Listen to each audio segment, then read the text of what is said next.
Congressman Sarbanes, as you look at your departure from the House, you actually came to Washington from your district in Baltimore as your dad was leaving the U.S. Senate. Yeah. So as you look at Congress as an institution, what are your thoughts as you head out the door? I mean, Congress gets a pretty bad rap these days from a lot of people, but I still think it's an institution with great resources in terms of serving the country.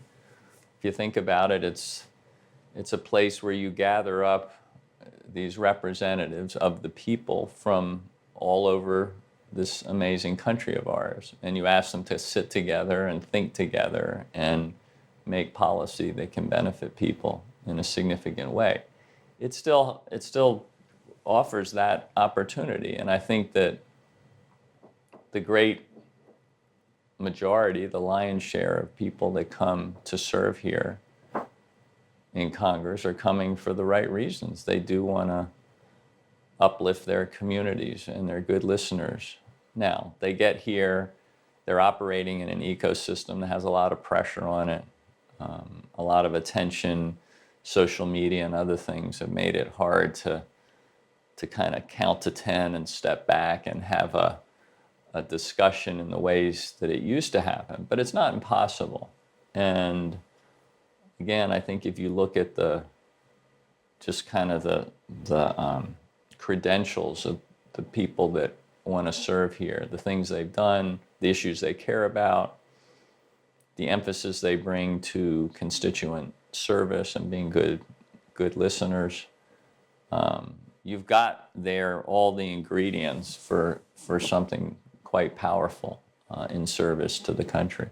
So you had a mentor in your dad. What advice did he give you in terms of being a congressman and in terms of dealing with Republicans and Democrats in politics? Somebody said to him once,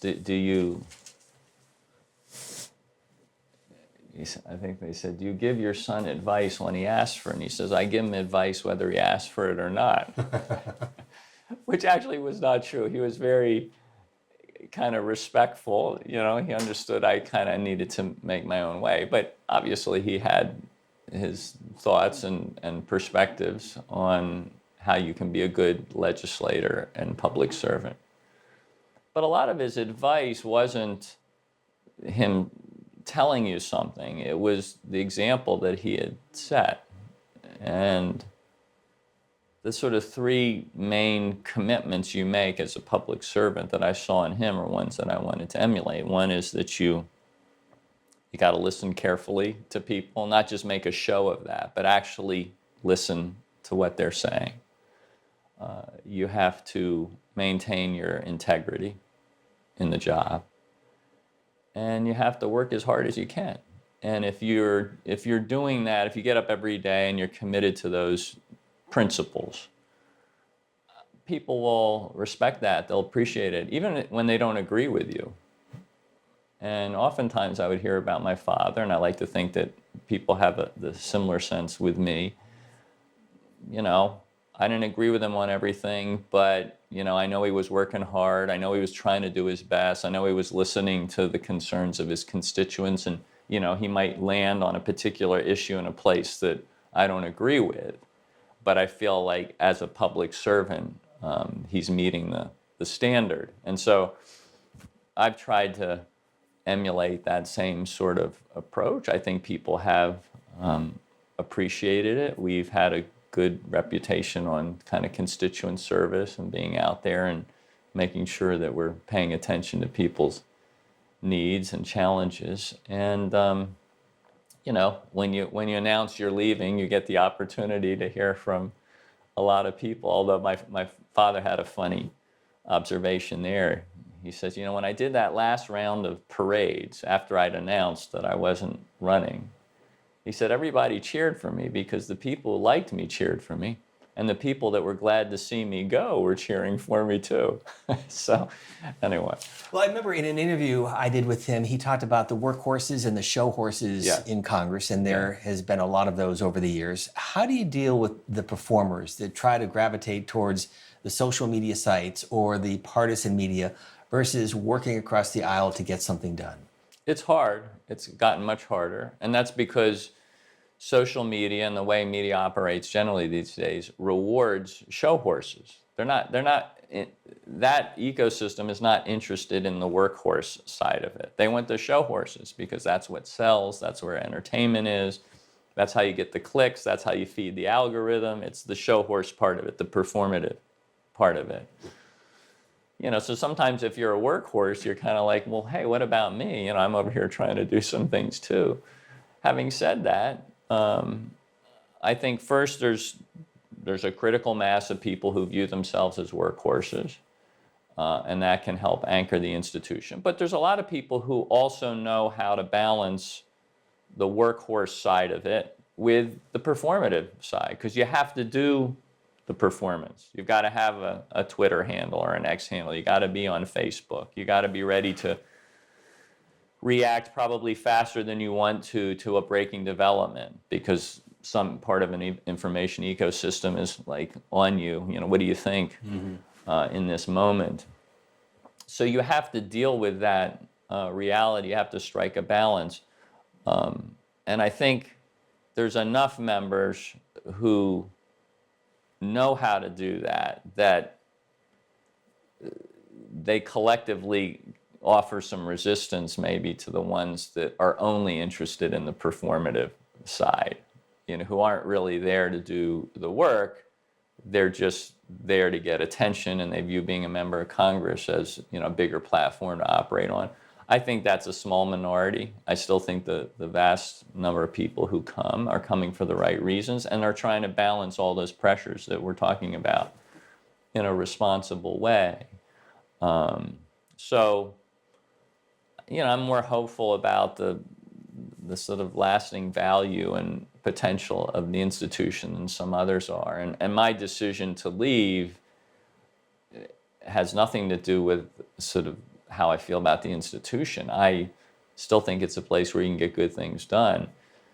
In my case, it was more just when I came in 18 years ago, I didn't think this would be the last thing I would ever do.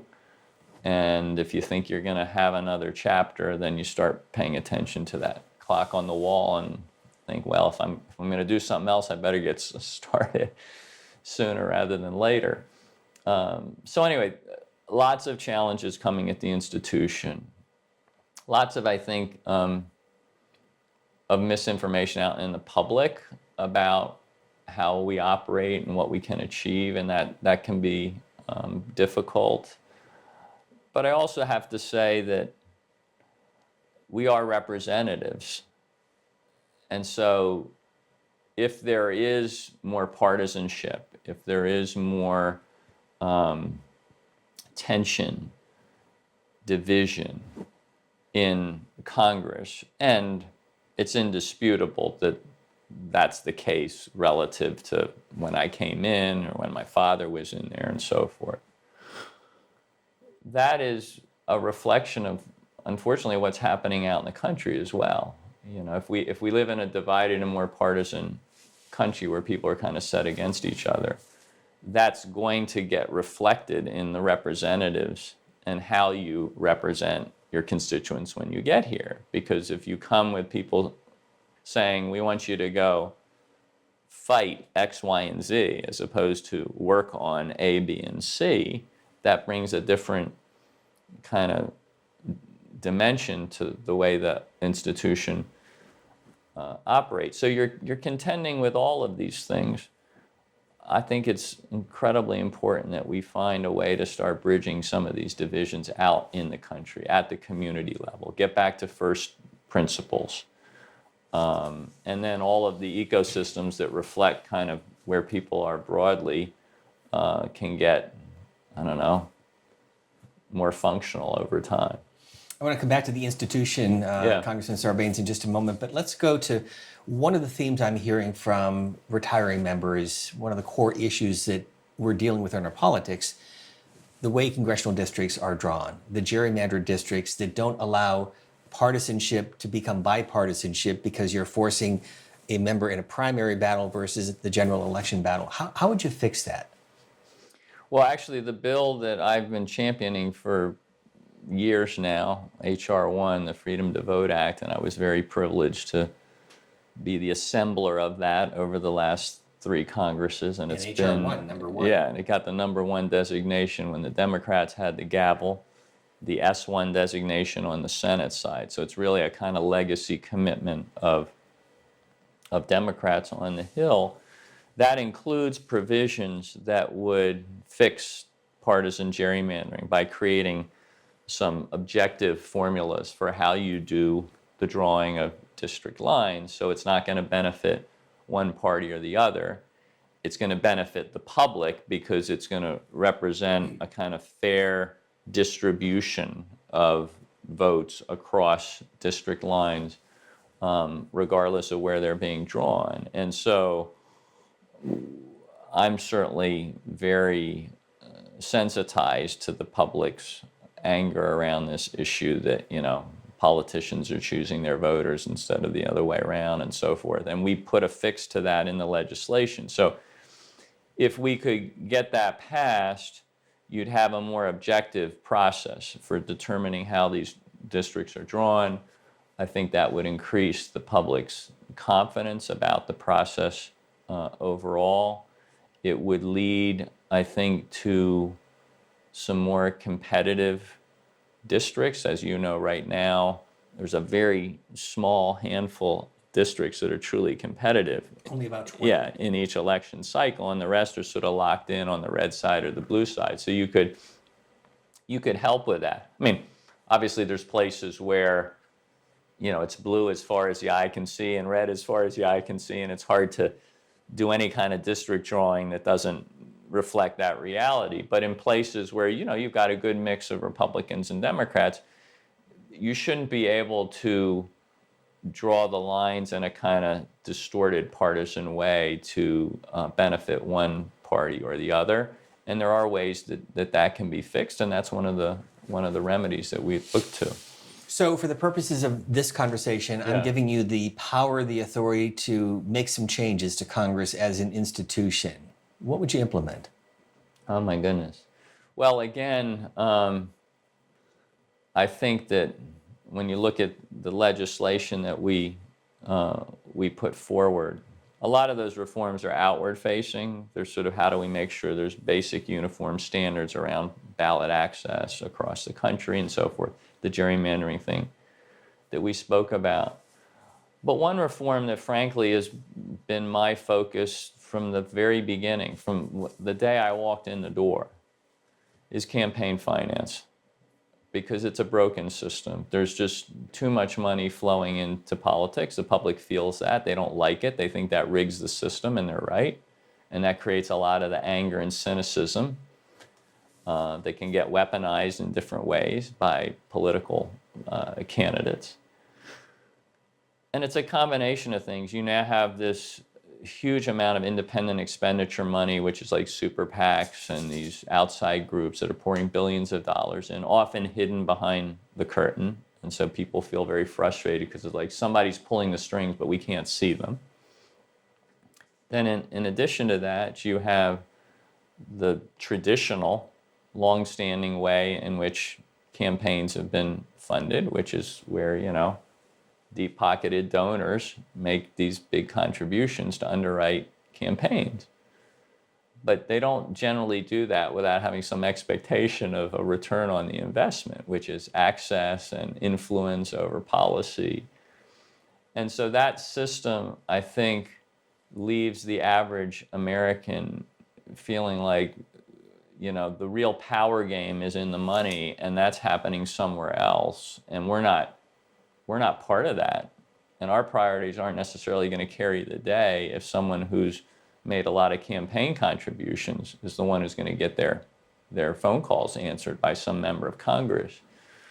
To me, the solution has always been, and you're seeing increasing examples of this now at the state level and local level, to set up a sort of small donor matching system of financing campaigns where, a grassroots donor out there can give $25. There's a 6-to-1 match that comes behind that if the candidate agrees to abide by certain rules and restrictions, like not taking PAC money and so forth.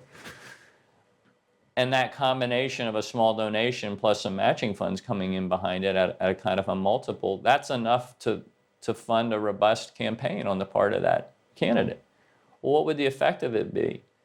Instead of the candidate going hat in hand to sort of the donors on K Street or what have you, they would turn to the people in their district and say, hey, if I can collect a bunch of these small donations or some matching funds that can come in and I can go run the campaign, I can be independent of these special interests out here, and I can just represent what you care about. You can be the power behind my campaign. Not only does that liberate members of Congress from that influence, but it's also a very empowering thing for average people out there, because they feel like, okay, we're on the field. We're not up in the bleachers watching sort of the democracy play out on a field where there's all these power players and we're not involved. We can get onto the field. We can be part of that power structure that lifts up and supports candidates, and then maybe they'll pay more attention to us. So I think the campaign finance system is fundamentally broken. I think it is something that leaves the average voter out there feeling disrespected, disempowered, cynical. And until we fix that in some very fundamental and structural ways, it's going to be hard to get people to believe that the system actually functions properly. But here's the problem with that, and I understand what you're saying, and campaign finance laws worked pretty well post-Watergate, 70s, 80s for presidential campaigns. Citizens United, the argument was First Amendment, freedom of speech. So how do you get around that argument? Because you know that if you implement these reforms, it's going to go to the Supreme Court, and right now it looks like the court would shoot that down because of free speech. Well, it depends on what you're talking about. Some of the reforms I just talked about, a small donor matching system, doesn't implicate any kind of Supreme Court jurisprudence that would knock that down. That's just creating a voluntary system. You're not imposing it. Mm-hmm. So you're not saying to a candidate, you have to go do this. You're saying we're going to stand up a system where if you want to, if you voluntarily agree, no one's forcing you to abide by certain rules as you conduct your campaign, this system will be available to you to help you fund it. So that doesn't run afoul of any of the jurisprudence that I can see from this court or any other court, frankly. And that's a very important set of reforms. Now, when you get into trying to fix how the dark money is flowing, that's tougher. But what our bill has there is much more transparency and disclosure. So at least you know where the money's coming from. You may not be able to stop the flow, but because there's accountability, the people that are putting that money in, who right now are hidden in the shadows, if they realize, well, no, my name's going to be attached to this, a lot of them, I think, would pull back from the influence game. So that would help. But to your point, if you're going to get to the issue of whether you can actually put limits on what can come in through an independent expenditure of some outside group and say you can't spend more than X, to address the First Amendment protections of that kind of spending that have been in place since the Citizens United case, you do have to probably go get a constitutional amendment for that and change the Constitution, which is a hard lift. My view is, though, if you start making these other changes and you can show the public and frankly show lawmakers that there is a way for us to start corralling this money influence and putting some boundaries in place and lifting up a more sensible way of financing campaigns, you can start moving in a direction where I think you could get the public support, even though it's not easy, to go do a constitutional amendment ultimately that would address the Citizens United case. So it's a matter of changing realities every day.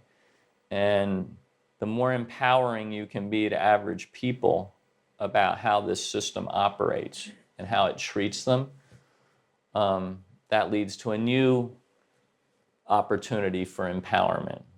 And, we've had constitutional amendments throughout our history when people felt strongly enough about something. Mm-hmm. They definitely feel strongly about this money influence. So there could come a time where you could organize that in a way that could get right to the heart of this issue of this unlimited spending out there. Let's talk about Congress as an institution, and you may not be able to answer the question this way, but taking the politics out of the equation, just the process of being a legislator and the committee process and the day-to-day activities of Congress. What are your thoughts about that, and how would you make changes if you could? I do think that because we are now in this dynamic where every 2 years you're trying to get the gavel back. It's a game of inches and getting to that 218. And every 2 years, it's a battle royale to do it.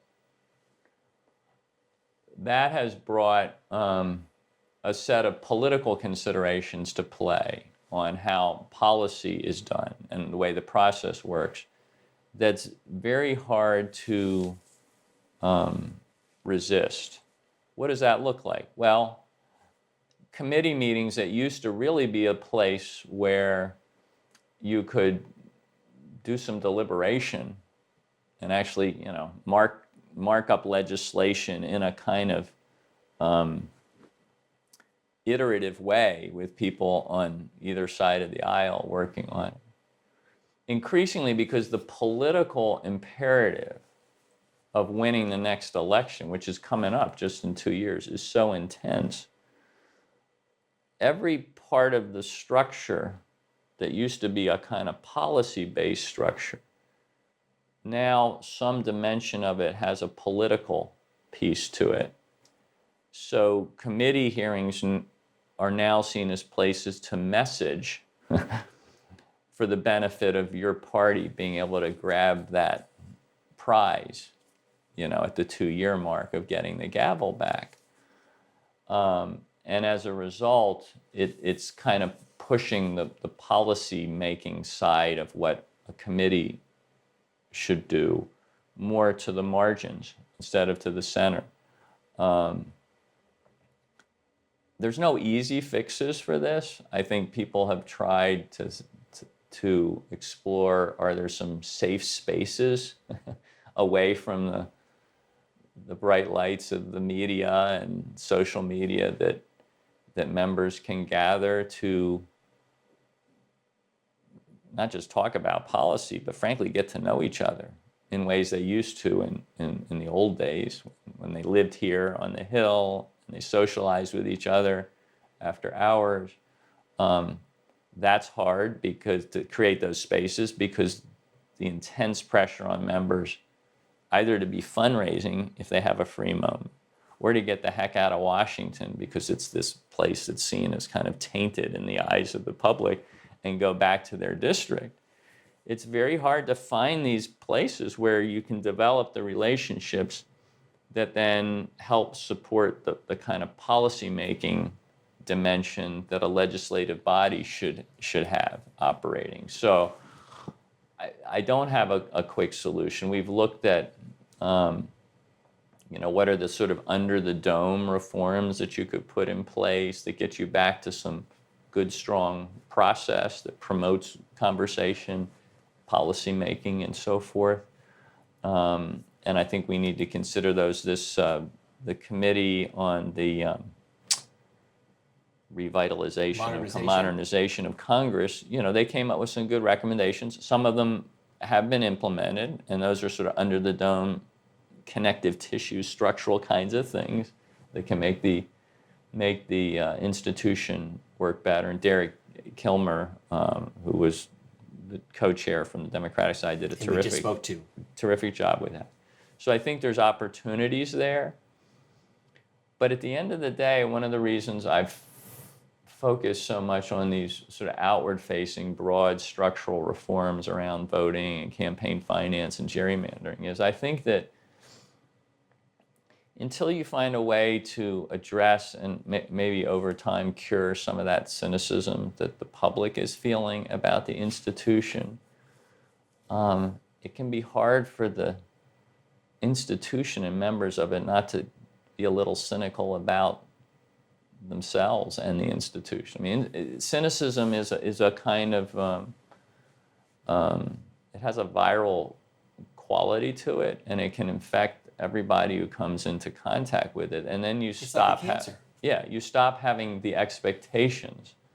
If the public stops having any expectations of what we can do, it gets hard for us to avoid the same predicament. We start looking at the institution and feeling like, well, maybe this place doesn't have the potential we thought, because that cynicism is kind of hanging like a pall over the place. So that's why I've participated in sort of under the dome reforms, but I've also felt so strongly that we've got to do the outward-facing structural reforms that make the average person believe again that the institution and the process can work for their benefit, because that uplifts all of us in this enterprise, and then we get better results across the board.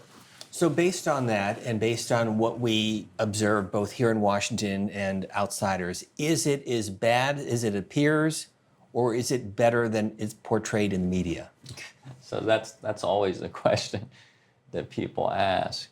I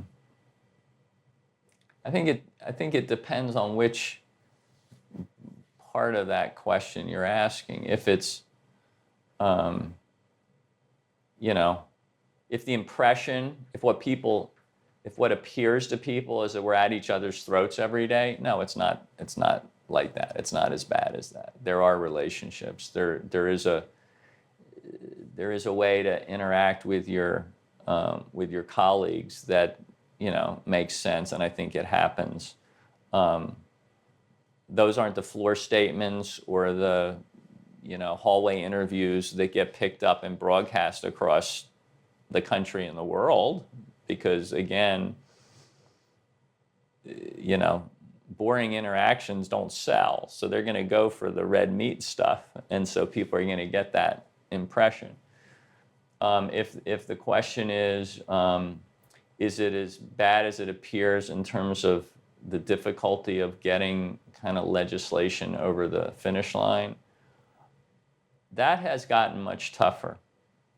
And one thing I've observed is that back in the day, whenever it was you want to pinpoint as being a more functional institution,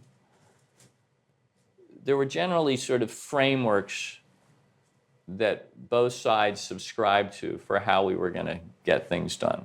The budget, major legislative reauthorizations, and so forth. So you had a framework. You knew you were going to have some disagreements, but there was a basic framework for how you were going to do it. And then you might get sort of pushed up against the wall timing-wise, and there'd be some scrambling to get X, Y, and Z done, and so forth. But the scramble happened inside of a framework. And as a result, I don't think you dropped as many balls that you're juggling and other things. Mm-hmm. What's happened in recent years is the framework isn't there anymore to serve as kind of ballast in the ship of state, if you want to call it that. Because you've never, not you personally, but in the 18 years you've been in Congress, not once was the budget passed on time. Right. So, absent a framework, these scrambles that happen, this game of chicken that gets played right up until the end, which of course is the thing that some of the more extreme elements within the institution thrive on. The performers. What that means is the whole thing's a scramble. And the framework isn't there to kind of get you to the last stage inside of some sort of sensible approach. It all's getting thrown at the wall. It's very much a game of chicken or brinksmanship. And in an environment like that, a lot of things can get lost.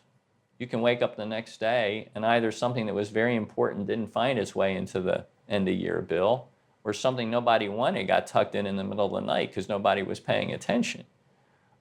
So I think that that kind of structural ballast that used to operate isn't as available to us anymore. And so if people are making the observation from the outside, it seems like things have gotten really bad in terms of just getting stuff done. That, I think, is a fair observation. And I mean, we're down to like, we pretty much only can do the stuff that absolutely has to be done, and sometimes we don't get that done. But the idea that, this member, this Republican, and this Democrat, they work on a piece of legislation, and then they go get their co-sponsors, and it kind of moves along on a track, and it gets attention in the committee in a substantive way, and then it gets reported out to the floor, and then it, gets an opportunity for a vote. That's much, much tougher than it used to be. Have you ever tried to avoid a vote because you knew that would hurt you in a primary or general election? No, because my theory of the case, and this gets back to what I said initially about sort of adhering to 3 basic principles: listen carefully, keep your integrity, work as hard as you can. My theory of the case is that if you basically developed a reputation, or try to develop a reputation of being thoughtful, responsive, careful in the way you look at the issue and gather information about it, in a sense, it's your job to cast the vote with information, because you're a representative, that the people who sent you there they don't have at their fingertips. They don't have access to it. That's why you're their representative. You're there to make these tough decisions on their behalf. And you may perceive that there's a political consequence to taking a vote one way or the other. But my theory of the case is that either people, looking back on it, will appreciate that you did your homework, even if you landed in a place they didn't agree with. Or, with the benefit of time and hindsight, they'll see, oh, you know what, that was the right decision, or I do agree with what he did on that. And that the combination of those sort of 2 parts of the electorate, one would hope, would have them say, when you're coming up for re-election, I'm going to send him back because he seems to take the job seriously. He knows what he's doing, and he's paying attention. And of course, if you get too far away from that being their judgment, then they'll vote for somebody else, and that's as it should be. Let the chips fall where they may. So I think in the moment you have to exercise your best judgment on the information that you have, which includes a lot of the input that comes from your constituents, but also includes testimony you're getting from experts and others, the deep dive you can do on something that person who's out there working 2 jobs and, trying to raise their kids and make ends meet, they can't do that. That's why they sent you here to do it. So we've talked about gerrymandering, money, politics, process. Let me conclude with the leadership of the House. And you've been in the majority, you've been in the minority, you've worked with Leader Hakeem Jeffries, Speaker Nancy Pelosi. Yeah. Their expectations, your expectations of them, what are your general thoughts? And the role of the leadership in general in the House of Representatives? Well, I think the role of leadership is obviously critical on both sides of the aisle, and when it comes to the institution, because, for example, the Speaker of the House, that's an institutional position, for example. You can't overstate how important it is to have leadership that understands the responsibility it has, not just to their caucus or the party, but to the institution and to the country. The leaders on the Democratic side, who are the ones I know best, Nancy Pelosi and now Hakeem Jeffries. And by the way, Pelosi, she got that gavel when I came in. We were the majority makers. That class of 06, and she's from Baltimore. So that was a great day. I think both she and Hakeem take the job very, very seriously. They appreciate the importance of the institution as sort of a central part of our American democracy, and they want the institution to be strong. I do think that and this goes across the board, Republican leadership, Democratic leadership, and so forth.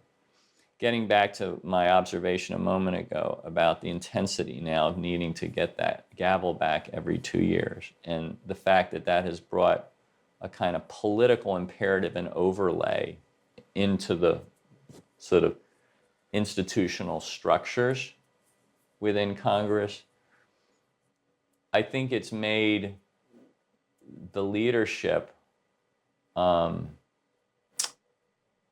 have to respond more to the political side of things sometimes than they would prefer to do.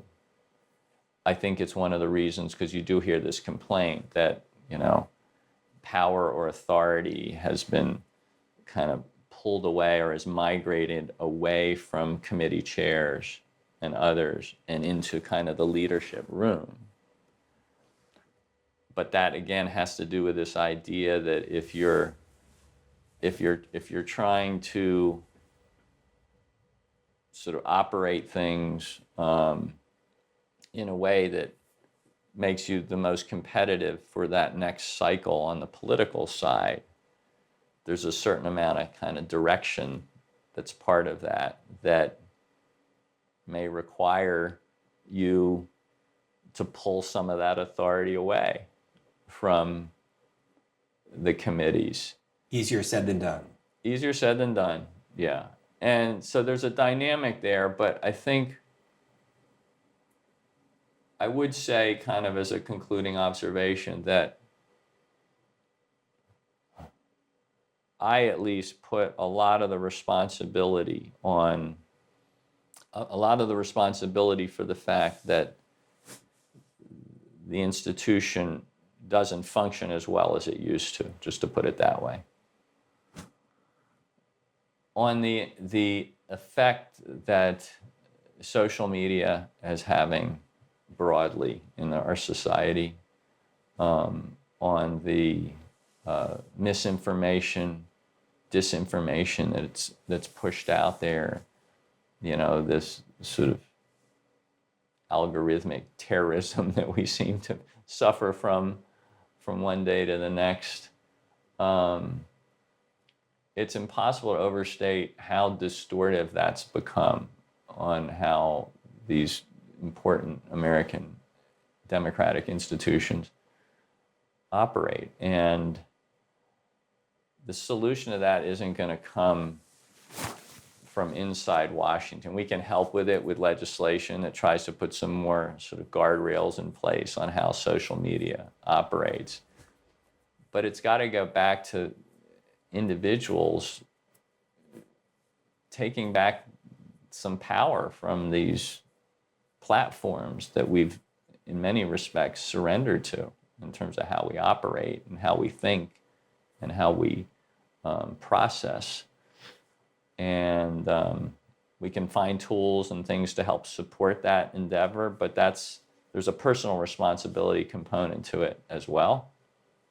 And it's important for people to know where their news comes from, whether it's, whether the source of that news is responsible and thoughtful, or whether it's something that's just being kind of thrown at the wall.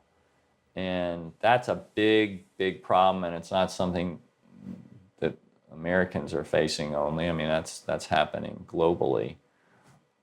What the path back on that is, I don't have easy, quick answers to it.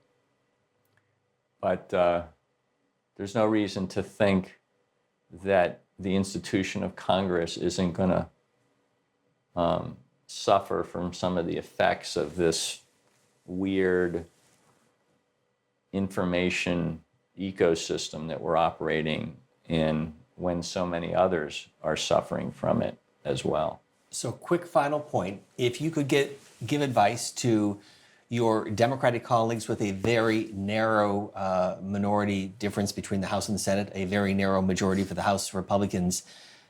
To both Democrats and Republicans, what advice would you give them to the next Congress?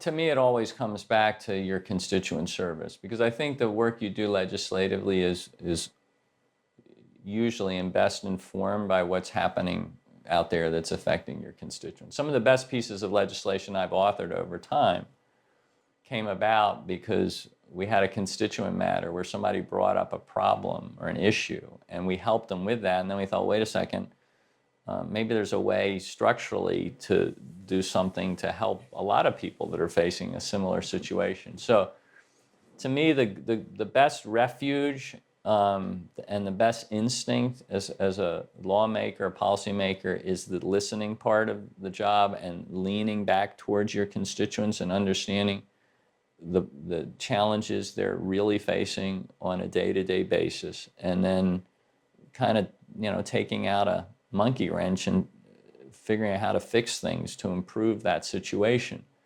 for them. And I don't think you can go wrong if that's the number one priority you bring, to the job. I also think it's very important, this gets back to the social media thing, make sure that whatever is going out there is actually your voice as a member of Congress.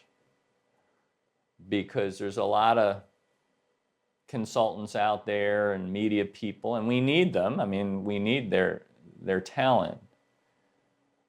But at the end of the day, you want what's being received out there in your district or in the country to really reflect your voice. And so I've always been very careful, things get drafted for me, but before something goes out the door, and it doesn't matter really at what level, I want to see that and edit that so that it is my voice and people can trust that it's my voice. And if you deliver your voice in a way that is received as this is somebody who's working hard for me, who's listening to me, who's trying to solve problems, then like I said, they may not agree with you all the time, but you can feel comfortable that you've done your best. Again, let the chips fall where they may. And it's why after 18 years, there's no part of this that I regret. It's been a great journey. My decision to leave is based on just wanting to do some other things that have been informed by the work that I've done here. And, you do your best to make a positive contribution in life. All of us can do that, regardless of the particular job or vocation we have. And that's kind of the legacy you want to leave. Well, good luck. Thank you for the conversation. Very insightful. Congressman Sarbanes, we appreciate it. Appreciate it. Thanks very much.